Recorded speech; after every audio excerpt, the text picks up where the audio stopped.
Good morning, 6th grade. There we go. Things have cleared up a little bit. We are going to continue making our test study guide today. Sorry, I don't know why it's focusing and unfocusing. Good thing I haven't typed anything yet. There we go. So we had left off with number 25. So now is 26. Remember, we're on the trust system here that you're actually doing these before you're checking the test study guide. 26, Sacagawea. Let me find where I am on the test study guide. There we go. Sacagawea is the famous Shoshone that guided Lewis and Clark on their expedition. 27.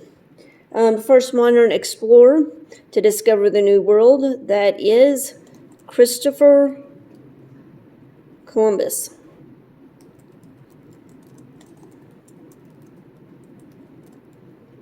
'28. By the way, these are all multiple choice.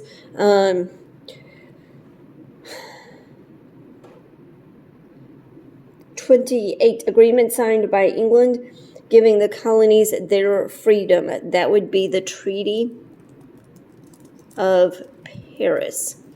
29. Washington has been spent a harsh winter battling hunger and cold temperatures where? At Valley Forge. 30. Where did Washington's victory lead to the surrender of Cornwallis and his entire British army? That's Yorktown. 31. And remember, the great thing about this is, if you ever need to, you can just freeze my video and check your answers. 31. Who said, "I only regret that I have but one life to lose for my country"? Remember, the events leading up to the Revolutionary War, and the Revolutionary War had lots of famous sayings, and the dudes who are known for saying them. Nathan Hale is the one that said, "I only regret that I have but one life to lose for my country," as he was being hung for being a spy. 32. What is the document that is the plan for the government that the U.S. still follows today? That's the Constitution. 33. Who said, "Give me liberty or give me death"? Another one of those famous speech guys. That's Patrick Henry. 34.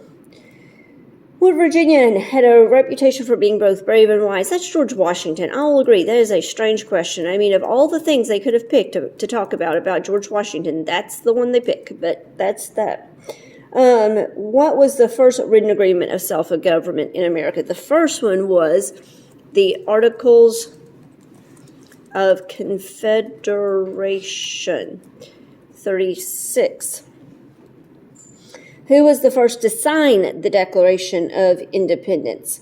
John Hancock. And remember, he wrote his name really big. And that's where we get the saying, to give your John Hancock is to sign something. 37. Who said, "I have not yet begun to fight"? Another famous saying. That's John Paul Jones. When he was on his boat, Bonhomme Richard. 38. People who wanted America to be free from Britain's rules are your patriots. 39. Who was the first modern explorer to reach the mainland of North America? That's John Cabot. 40. Who was the Massachusetts patriot that rode from Boston to warn the colonists at Lexington that the British were coming? Paul Revere. Okay, remember, Tuesday, December the 1st is when you'll have the test. I hate to spread it out that far, but I'm not going to give you work that's due make you take a test over Thanksgiving break. And I'm still not going to give you a Monday testing. That's going to be online. So don't forget, be studying some between now and then. Also remember, on December the 1st, skill sheet 28 is due. This is one time where I don't want you to turn it in early. One of you have already turned it into the tray. That's fine. You don't have to worry about it. But everybody else, don't turn it in early. Attach it on December the 1st. Like I said at school, I am not playing the game of where in the world did these people turn this work in like I did last year. We've had more time to explain things. We understand it better ourselves, so we're not going to be quite as understanding. So turn that in December the 1st, skill sheet 28, and make sure your picture of it is amazing and you do neater handwriting than you usually do. So let's go back and do a little bit of reviewing real quick for the test. The first thing that's on the test study guide, which is actually close to the end of the test, is the map. Remember, you have 3 mountains you got to find: Mount Whitney, Mount Elbert, and Mount Mitchell. And they go in order. Mount Whitney is over here on the west coast. There's only going to be one triangle over here, not 3 like there is on this map. Mount Elbert is in the middle. Mount Mitchell is over here on the eastern coast. Labrador Peninsula is this up here. Of course, that's Hudson Bay. Yucatan Peninsula is the one that's sticking up right there. Your Horn of Plenty, it's the one that sticks up there at the end. Sierra Madre Occidental, your Sierra Madre, that's the Occidental, is on this side on the west coast. Hudson Bay, like I already said, is right there. Rio Grande divides Mexico from the United States. Takama Desert, your little bracket down here. Gulf of Mexico is right up here. Amazon River goes through South America. Gulf of Tehuantepec is the one that's going to be on the west coast of Central America up toward the top. Gulf of Panama is going to be down closer to South America, where Panama is, little tiny skinny Panama. You have your 2 essays this time. Essay 1, why does Canada have 2 official languages? That's because explorers from both England and France claimed land for their countries.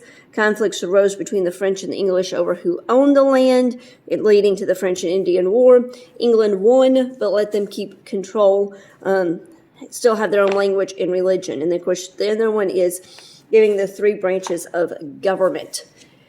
Have a amazing Thanksgiving, and I will see you next week.